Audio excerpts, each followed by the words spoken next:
నిర్గమకాండం 3వ అధ్యాయము 10వ వచనం అందరం కలిసి చదువుకుందామండి.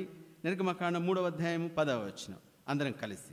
కాగా రమ్ము, నిన్ను ఫరో యొద్దకు పంపెదను, ఇశ్రాయేలీయులైన నా ప్రజలను నీవు ఐగుప్తులో నుండి తోడుకొని పోవలెను.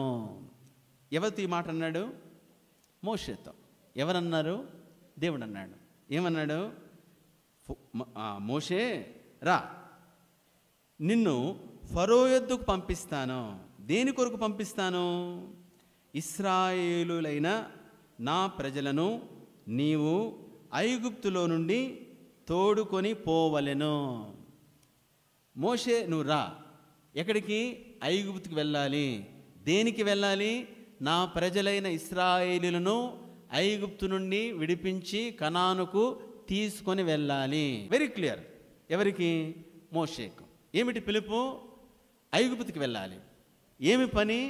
ఇశ్రాయేల్ ప్రజలను విడిపించి కనానుకు చేర్చాలి. దట్ ఈస్ ద టాస్క్, లేదా క్లియర్. ఆయన ఏర్పాటు, ఆయనకు అప్పగించిన పని వెరీ క్లియర్. కాబట్టి మోషే విషయమైన పిలుపు, మోషే విషయమైన ఏర్పాటు స్పష్టము, క్లియర్గా ఉంది. అయితే మోషే ఎక్కడి నుండి ఎక్కడికి వచ్చాడు? చూడండి 15వ వచనం, నిర్గమకాండం 2వ అధ్యాయం 15వ వచనం చదవండి. ఫరో ఆ సంగతి విని మోషేను చంపచూచను గాని మోషే ఫరో ఎదుటి నుండి పారిపోయి మిద్యాను దేశంలో నిలిచిపోయి ఒక బావి యొద్ద కూర్చుండెను. చూడండి ఏం చేశాడు మోషే? ఫరో యొద్దును అంటే ఐగుప్తు నుండి పారిపోయి మిద్యాను దేశంలో నిలిచిపోయి ఒక బావి యొద్ద కూర్చుండాను. ఐగుప్తు నుండి పారిపోయి వచ్చాడు. మోషే ఐగుప్తులో ఉండవలసిన వాడు. ఐగుప్తులో ఆయన పని ఉంది, కానీ ఐగుప్తు నుండి వచ్చాడు. అంటే దేవుని పిలుపునకు బహు దూరముగా వెళ్ళిపోయాడు. ఏం చేశాడు? 20వ వచనం, నిర్గమకాండం 2వ అధ్యాయము 20వ వచనం చదవండి. అతడు తన కుమార్తెలతో అతడెక్కడ ఆ మనుషుని ఏల విడిచి వచ్చి తిరిగి భోజనమునకు అతని పిలుచుకొని రండనెను. కాబట్టి ఇక్కడ మోషే మామ ఇత్రో అంటున్నాడు. మోషేని ఎందుకు అక్కడ వదిలేశారు? కూతుర్లతో అంటున్నాడు, ఆయన తీసుకురావాల్సింది కదా ఇంటికని. 21వ వచనం, మోషే ఆ మనుషునితో నివసించుటకు సమ్మతించెను. అతడు తన కుమార్తె అయిన సిప్పోరాను మోషేకిచ్చెను. తర్వాత వచనం, ఆమె ఒక కుమారుని కనినప్పుడు మోషే నేను అన్య దేశంలో పరదేశినై ఉంటుననుకొని వానికి గెర్షోము అను పేరు పెట్టెను. ఐగుప్తు నుండి వచ్చాడు. సిప్పోరా ఇత్రో అంటే ఆ యొక్క మిద్యానులో ఉన్న మామ అయిన ఇత్రో దగ్గర ఉన్నాడు. అక్కడ రాయబడింది ఆ మాట, చూడండి, చదువుదాము. అతడు తన తర్వాత వచ్చినాం 21వ వచనం, మోషే ఆ మనుషులతో నివసించుటకు సమ్మతించెను. మోషే ఆ మనుషునితో నివసించుటకు సమ్మతించెను. ఎక్కడ? ఇత్రో దగ్గర ఉండడానికి, మిద్యానులో ఉండడానికి. కానీ పిలుపు ఏమిటి? ఐగుప్తులో ఉండాలి. ఏర్పాటు ఏమిటి? ఇశ్రాయేల్ ప్రజలు విడిపించాలా. కానీ అక్కడ నుండి బయలుదేరి వచ్చి ఇక్కడ ఇత్రో దగ్గర ఉండిపోయి సిప్పోరాను 21వ వచనం, మోషే ఆ మనుషుని నివసించి సమ్మతించెను.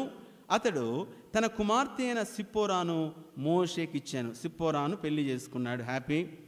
ఆమె ఒక కుమారుని కనినప్పుడు మోషే నేను అన్య దేశములో పరదేశునై ఉంటుని అనుకొని వానికి గెర్షోను అని పేరు పెట్టాను. పెళ్లి చేసుకున్నాడు, పిల్లలు కన్నాడు, హ్యాపీగా ఉన్నాడు. ఎక్కడ? గెర్షోనులో. ఆయన మళ్ళా అంటున్నాడు, నేను అన్య దేశంలో పరవాసినై ఉంటుని దేవుడు నన్ను బహుగా దీవించాడు, చక్కని భార్యని ఇచ్చాడు, పిల్లల్ని ఇచ్చాడు. I'm very happy. ఏమి హ్యాపీ? ఆయన బాగానే ఉన్నాడు, కానీ దేవుడు అస్సలు హ్యాపీగా లేడు. ఎందుకని? దేవుడు తన పక్షంగా ఉద్దేశం ఏమిటి? ఐగుప్తుకు వెళ్ళాలి, ఇశ్రాయేల్ ప్రజలు విడిపించాలి, ఐగుప్తు నుండి కనానుకు నడిపించాలి. మోషే ఏమో దేవుని పిలుపుకు దూరంగా వెళ్ళిపోయి సెటిల్ అయిపోయాను ప్రభా, ఇక్కడ నా చక్కని కుమారుని ఇచ్చి నన్ను దీవించా, ఐఎమ్ వెరీ హ్యాపీ ప్రభా. దేవుని బిడ్డ, సోదరుడ సహోదరి, మనకు చూస్తే నీవు నేను దేవుని పిలుపు నుండి దూరం తీసుకువెళ్తాడు, దేవుని పిలుపు నుండి దూరం తీసుకెళ్ళిపోతాడు. మోషే ఆయన అనుకుంటున్నాడు, గెర్షోనులో నేను హ్యాపీగా ఉన్నాను, నేను మంచి కంఫర్టబుల్గా ఉన్నాను.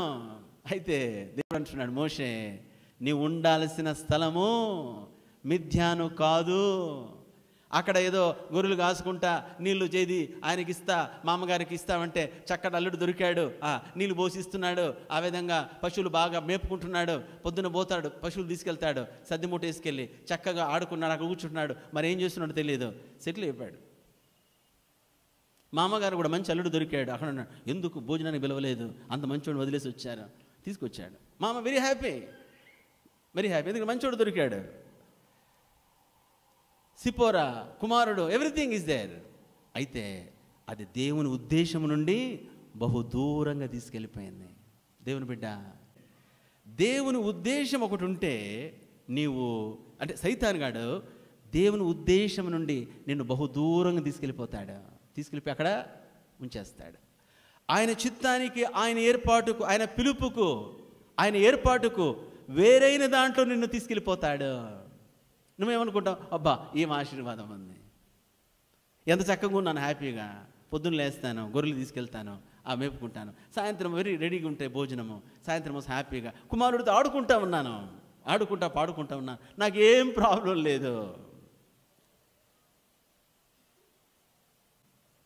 దేవుడికి ఇష్టం లేదు. మోషే ఏదో 3 పూట్ల తిని ఆ గొర్రెలు కాచుకొని ఆ బావిలో నీళ్ళు తీసి ఇంట్లో ఇచ్చి మామ లేదా భార్య బిడ్డలతో ఉండడము కొరకు నేను ఏర్పరచుకోలేదు.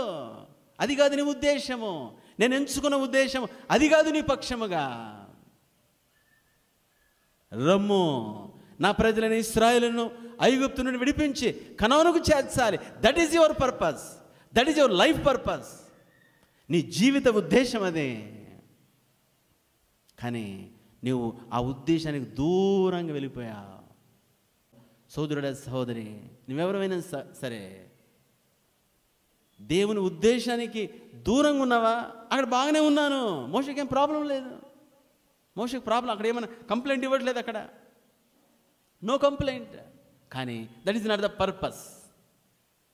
3 పూట్ల తిని సైకిలో కారో ఏదో వేసుకొని తిరిగి మళ్ళీ సాయంత్రం వచ్చి తిని పండుకొని ఒకరోజు చచ్చి సమాధికి వెళ్ళిపోయే జంతు జీవితానికి కొరకు కాదు దేవుడిని రక్షించి ఏర్పరచుకుంది.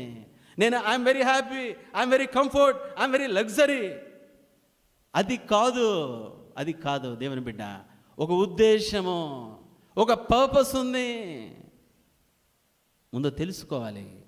తెలుసుకున్నా సైతానుగాడు మోసం ఏమిటంటే నిన్ను బహుదూరం తీసుకెళ్ళిపోతాడు, ఆయన పిలుపు నుండి దూరం తీసుకెళ్ళిపోతాడు. అనుకోసం ఒక దైవజనుడు ఇలా అన్నాడు, అనేకులు లేదా కొద్దిమంది సేవలో ఉండవలసిన వారు లోకంలో ఉన్నారు, లోకంలో ఉండవలసిన వాళ్ళు సేవలో ఉన్నారు.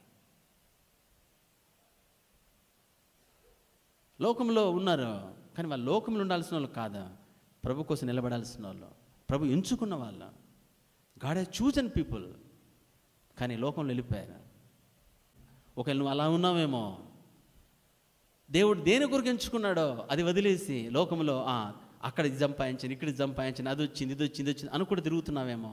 పరిశుద్ధాత్ముడు మనతో మాట్లాడుచుండగా మనం ప్రభుకు అప్పగించుకుందాం. అయ్యా నేను చేసేది నీ పిలుపేనా, లేదా నీ పిలుపు నువ్వు దూరంగా వచ్చేసానా, ఇది నా ఏర్పాటేనా, లేదా దూరంగా వచ్చేసానా, అది కంఫర్ట్గా ఉందా, నీకు అనుకూలంగా ఉందా, I'm happy, I'm joyful. No, happy joyful కాదు. అది దేవుడు నీకు అప్పగించిన పనేనా, అది దేవుని ఏర్పాటేనా, దట్ ఈస్ ఇంపార్టెంట్. పిలుపుకు దూరముగా తీసుకువెళ్ళి ఇరికిస్తాడు లేదా తీసుకువెళ్తాడు. ఇది సైతాను చేసే మోసం.